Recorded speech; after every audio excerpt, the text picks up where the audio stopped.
네, 안녕하세요. 핑문장입니다. 요즘 트렌드가 시즌 종료로 보여집니다.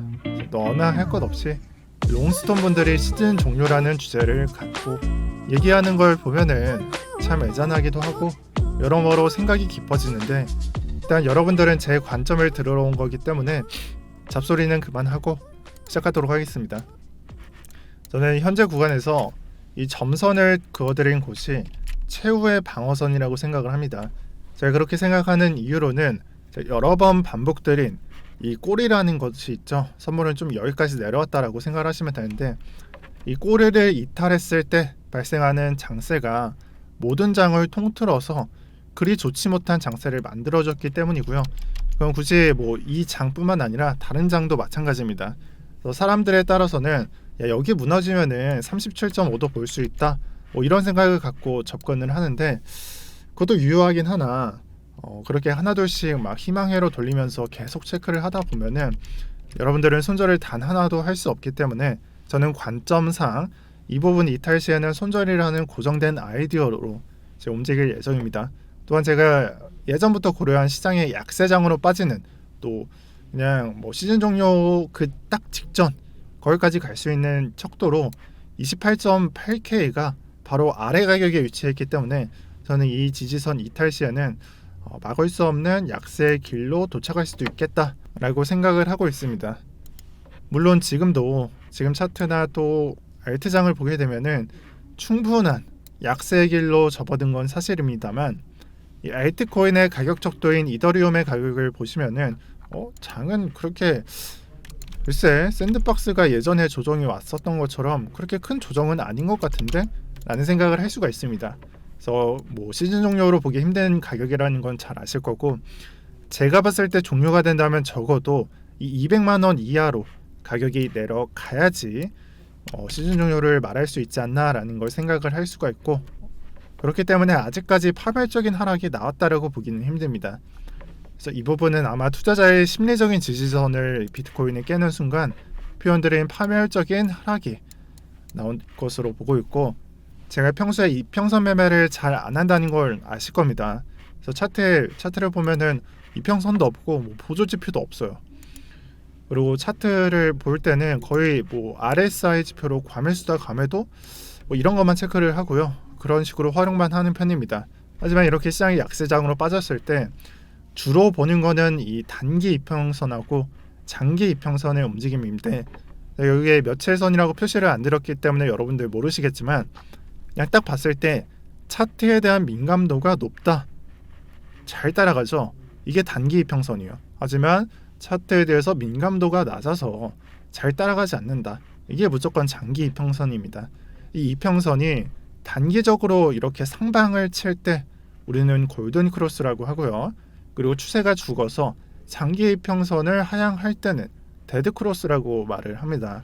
그래서 이걸 보면은 후행선으로 간주하긴 하겠지만 현재 차트는 단기 평선이 하향하면서 데드 크로스를 남길 여지를 보여주고 있습니다. 이러한 패턴을 보여줬던 건 과거 자리에서 이 자리와 같고요. 이 자리는 시장을 장기적인 약세장으로 만든 자리에 해당합니다.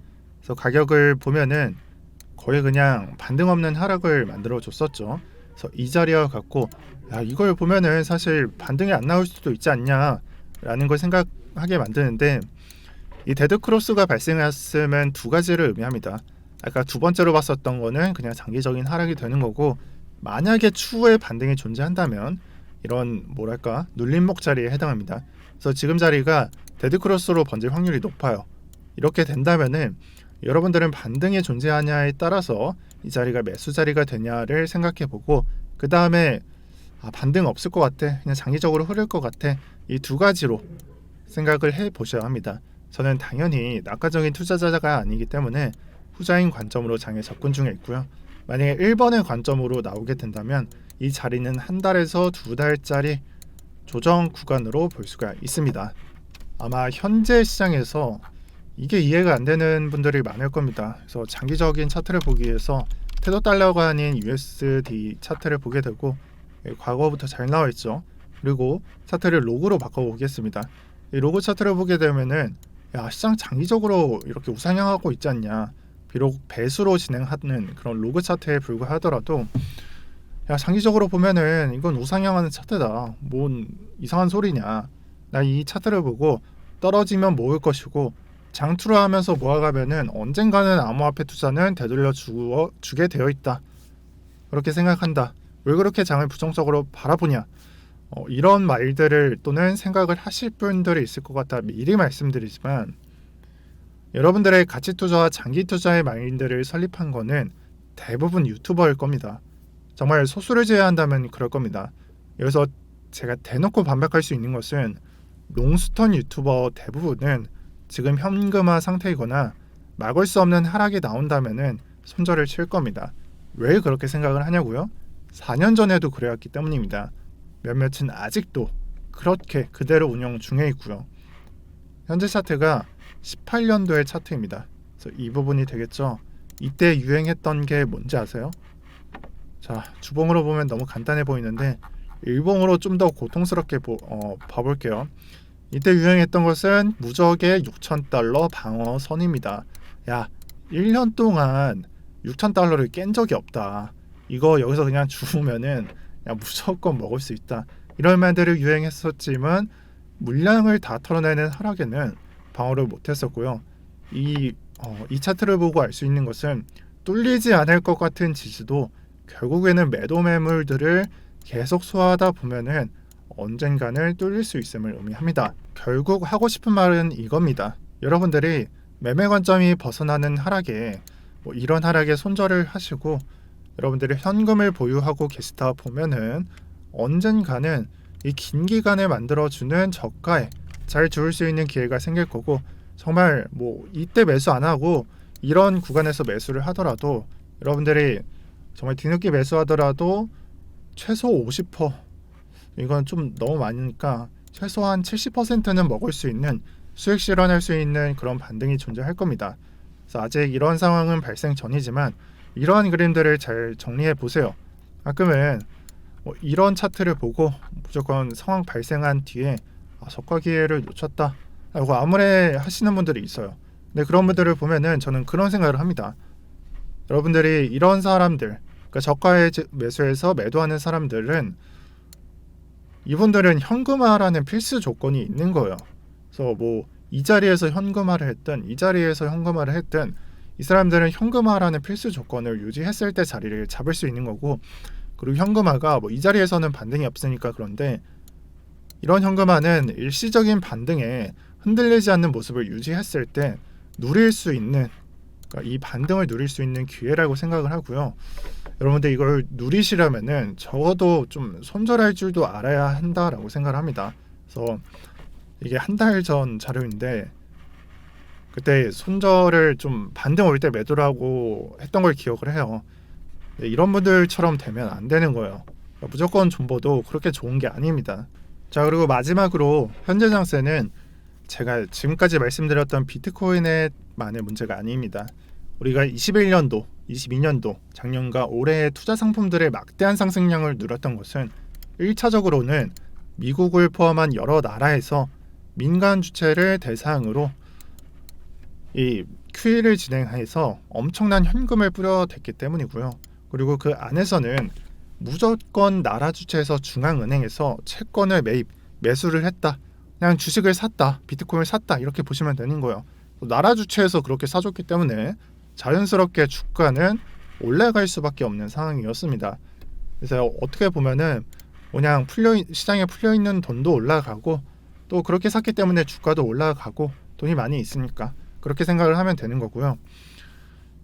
이 조건 안에서는 무조건 민간 주체가 아닌 이 회사가 주체이기 때문에 나라에서 채권을 매입한 양이 더 영향도가 큽니다. 이 덕분에 주가는 연일 상승했고 막을 수 없는 인플레이션이 발생을 했고요. 그리고 인플레이션 얘기는 이 자리에서 떠든 게 아니라 예전부터 나오고 있었죠. 예전부터 21년도 초부터 이 기대감이 올라갔었습니다. 한동안 잠시 주춤했었죠. 이게 어떻게 보면은 인플레이션을 조금 이제는 인정하게 했고 현재는 고용 수치를 보게 되면은 코로나가 터지기 직전과 그렇게 다를 바가 없습니다. 그래서 고용 수치가 완성되고 있다. 완전 고용이라는 말을 꺼내기는 어렵지만 회복 단계 또는 이제 거의 손댈 게 없이 회복됐다라고 말을 할 수가 있는 그런 조건입니다. 그래서 두 가지가 인정이 됐죠. 인플레이션이 인정이 됐고 고용 수치가 인정이 됐습니다. 이로써 금리 인상을 예상할 수가 있는데 우리가 금리 인상을 하면 대부분의 투자자들은 투자 상품을 매도하기 마련입니다.